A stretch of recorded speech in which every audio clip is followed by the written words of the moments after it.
For the last couple months, we've put out a couple videos about what's taking place in the ammo industry as far as the effects of the rising cost of imported raw material, imported ammunition, and imported firearms. What is happening to industry. And what we're noticing is in the latter part of the first quarter of 2025 and the beginning of the second quarter of 2025, we are beginning to see ammo companies and firearm companies filing bankruptcy. So is this the dominoes falling? What's actually happening here? Well, we're going to take a look at the companies and what they're saying, why they're filing bankruptcy, that sort of thing, what's happening there specifically, and kind of a tradition of who goes out of business on a regular yearly basis anyway, to see if this is normal or is this really the dominoes falling.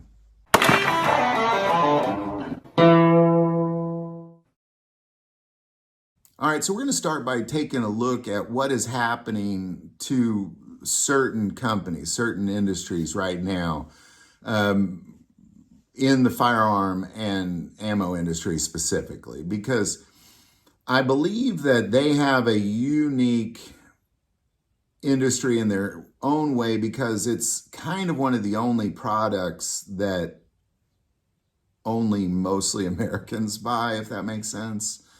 If you are a ammo or a gun producer in a different country and you're not selling to the Americans, you're probably going out of business.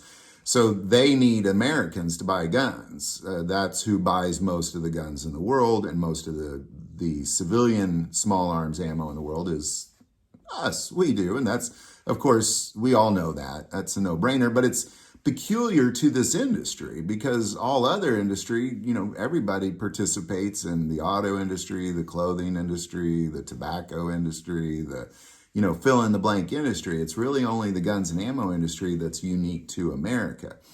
I'm not saying other countries don't buy guns and ammo, but we buy like 90 to 98% of the guns and ammo.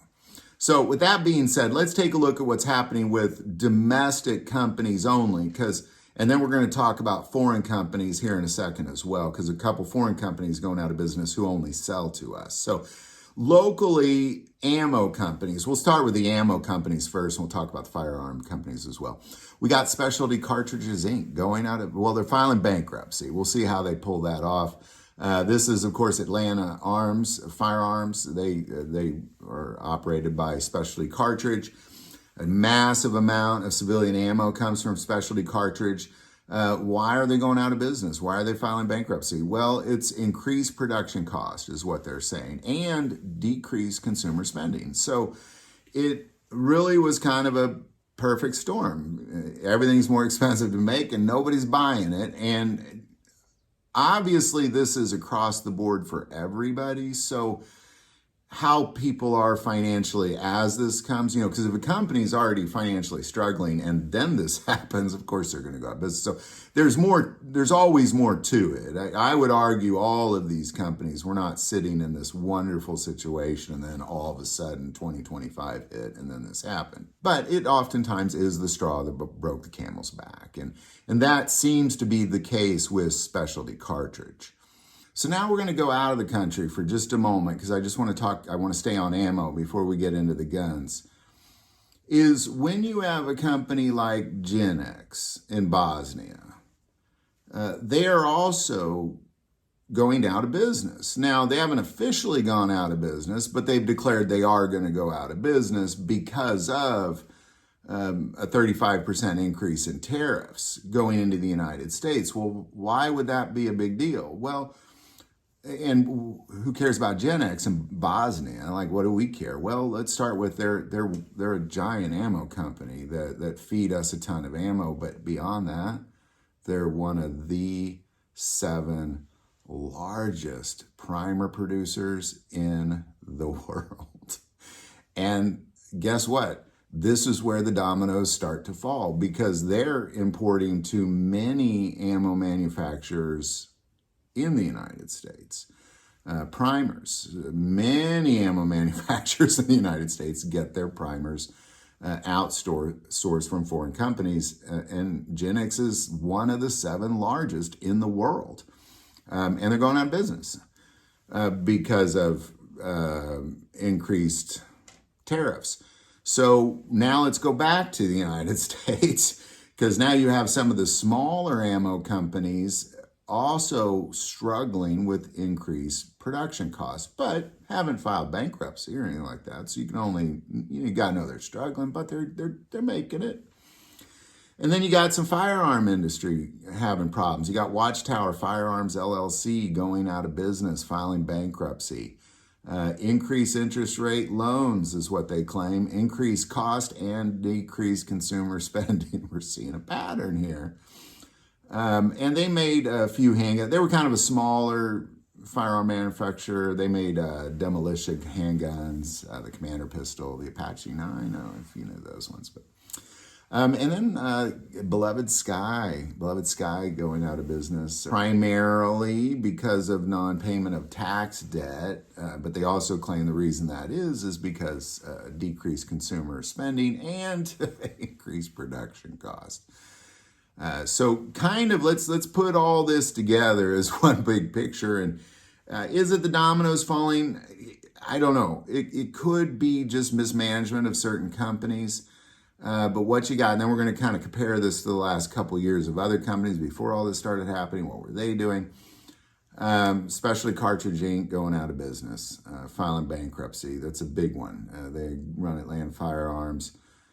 Due to increased production costs, decreased spending, but that's a lot of bullets. They're making a lot of our ammo here in the U.S.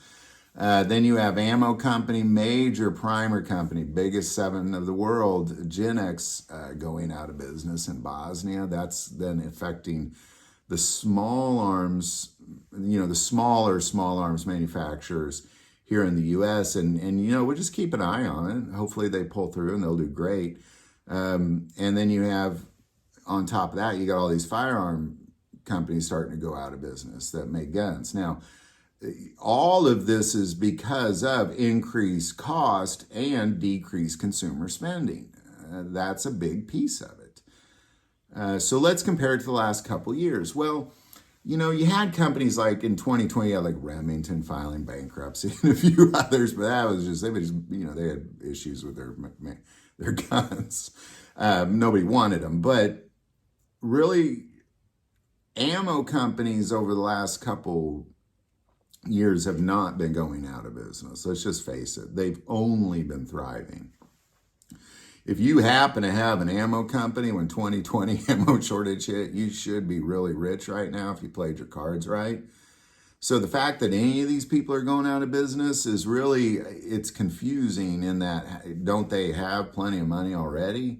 But at the same time, really looking at the whole picture, because what you have is all brass imported from India and China mostly.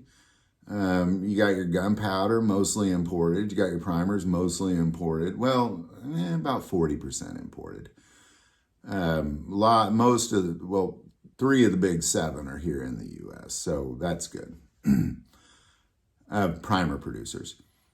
But generally speaking, I think everybody's just kind of hanging on. But all this ties back to the fact that we're just not spending money. Like as consumers, I'm buying no new guns. Like, I don't know about you, but I'm not buying any new guns lately. It's just tight. Everything's more expensive. I've had family in town, and every time I go out to eat, I think, goodness gracious, I need a new job. Just take my family out to dinner. It's expensive, as you know.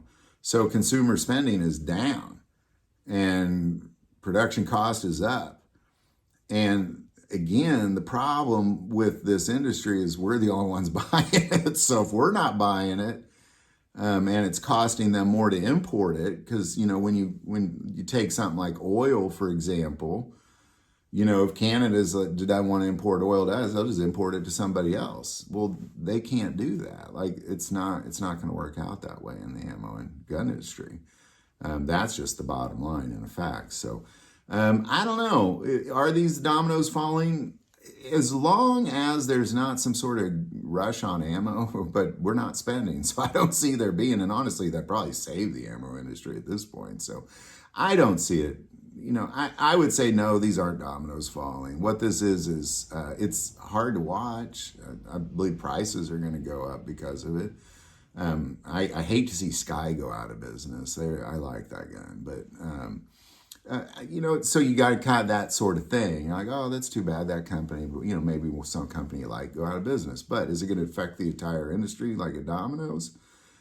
I don't believe so. I don't believe so, unless something strange happens in the interim, which, hey.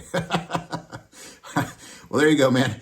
Any thoughts or insight on any of this, definitely put it below. I do want to take a moment, say most people watch the channel, hey, they're not subscribers. Click that subscribe button.